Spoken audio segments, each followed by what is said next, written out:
1 miliar? Wah, murah banget. Kasus Indra Kents ternyata belum seberapa, gengs. Ini dia daftar kasus penipuan paling besar sepanjang masa. Apakah kalian ingat penipuan berkedok investasi yang dilakukan oleh beberapa influencer? Kasus ini sempat jadi buah bibir di hampir semua platform sosial media. Nama Indra Kents dan Doni Salmanan jadi bulan-bulanan netizen, gengs. Apalagi mereka yang sering mengklaim dirinya sendiri sebagai crazy rich. Siapa yang menyangka kalau uang yang mereka punya adalah hasil penipuan binary option? Tapi kalian tahu nggak sih kalau ada kasus penipuan yang lebih besar daripada kasus binary option ini loh? Simak baik-baik yuk, gengs. Pertama, skandal BreX. John Velderhof, seorang ahli geologi asal Kanada, percaya bahwa kubah jebakan di dekat Sungai Busang di Indonesia akan menghasilkan emas setelah penambangan. Hipotesis yang diungkapkan oleh Velderhof ini menjadi alasan utama yang membuat David Walsh, pendiri BreX Minerals Ltd, membeli lahan tersebut, gengs. Michael de Guzman, manajer dari proyek penambangan emas dan ahli geologi Filipina, menguji sampel tanah tersebut.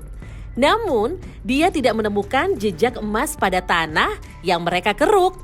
Hal ini membuat Michael bingung dan mulai melakukan aksi penipuannya.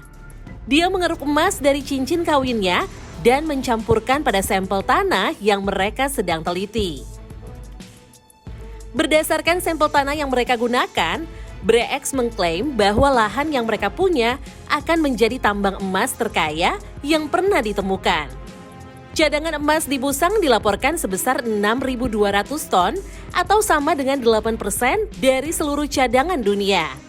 Menurut The Huffington Post, setelah kabar tersebut banyak investor pertambangan bergegas untuk berinvestasi.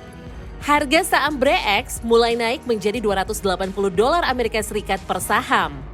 Namun, seiring berjalannya waktu dan proses penggalian, akhirnya banyak orang yang sadar kalau tak ada emas pada lahan tersebut.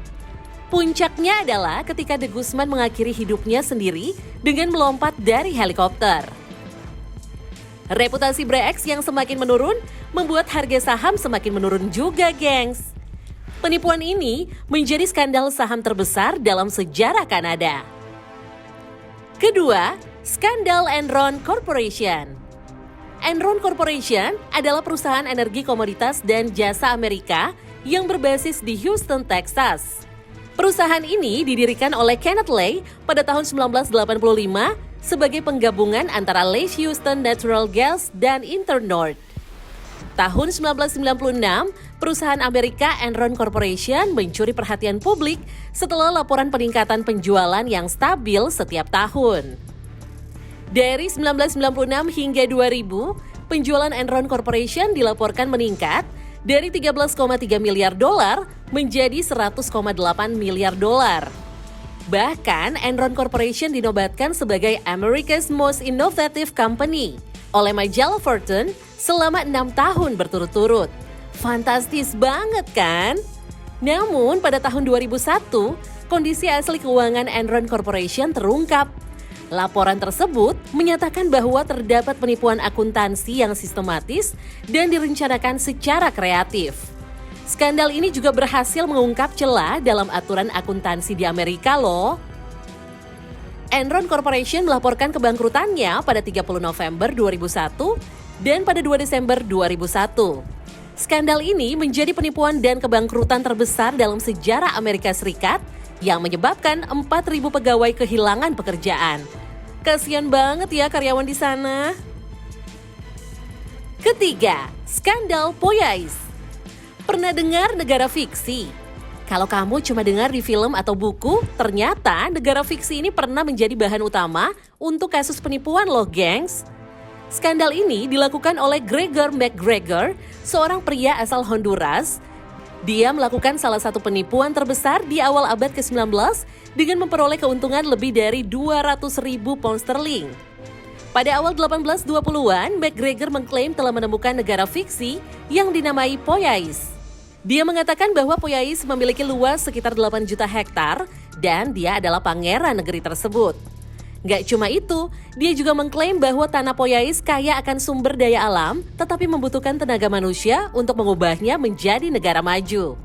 Kalau didengar-dengar sih, halu banget gengs. Tapi banyak yang percaya loh, ada beberapa cara yang dilakukan oleh McGregor untuk menarik perhatian masyarakat saat itu. Salah satunya adalah dengan melakukan kampanye agresif. Dia mencetak iklan dan selebaran serta memberikan wawancara di surat kabar nasional, bahkan sampai membuat lagu tentang Poyais. Puncaknya adalah pada pertengahan 1822, McGregor menjual buku setebal 355 berisi panduan Poyais. Pada buku itu, kita akan menemukan peta rumit dan detail tentang negara fiksi ini. Buku ini tampak sangat nyata dan resmi, sehingga banyak orang membeli sertifikat tanah di Poyais. Setelahnya, McGregor mulai membuat pengaturan untuk mengirim orang-orang yang tertarik ke Poyais. Setelah mencapai tanah yang diyakini sebagai Poyais, para imigran menyadari bahwa mereka telah ditipu. Dan yang lebih kacau lagi adalah kebanyakan dari mereka tidak bisa kembali dan meninggal dunia karena tertular penyakit kuning dan malaria. Keempat, skandal Charles Ponzi. Pasti udah nggak asing dong dengan skema Ponzi? Mari kita pelajari asal-muasal skema ini, gengs. Charles Ponzi adalah penemu dari skema ini pada tahun 1919. Dia menerima surat dari perusahaan Spanyol. Surat itu berisi International Reply Coupon atau kupon balasan internasional. Kupon ini dapat ditebus oleh penerima untuk dikirim ke negara pengirim. Setelahnya, Ponzi sadar kalau dia dapat membeli kupon di satu negara dan menukarnya dengan ongkos kirim di negara lain dengan nilai pengiriman yang lebih tinggi.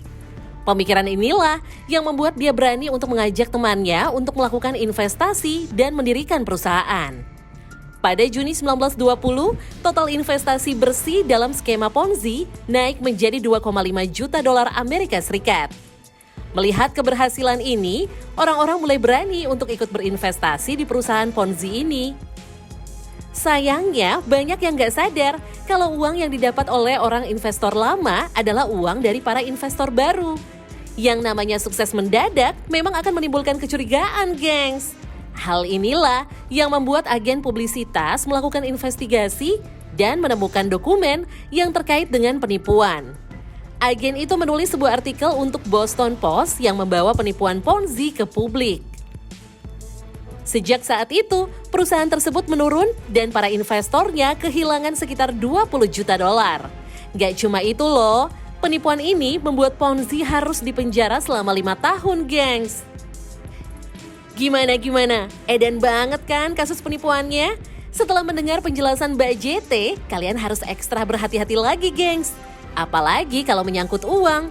Jangan sampai jadi korban dari iming-iming sesaat ya. Selain 4 skandal besar yang Mbak JT sudah sebutkan, kira-kira ada skandal lain yang lebih heboh nggak? Kalian boleh tuliskan di kolom komentar ya. Jangan lupa like dan subscribe juga channel dari Jalan Tikus. See you on the next video. Bye-bye.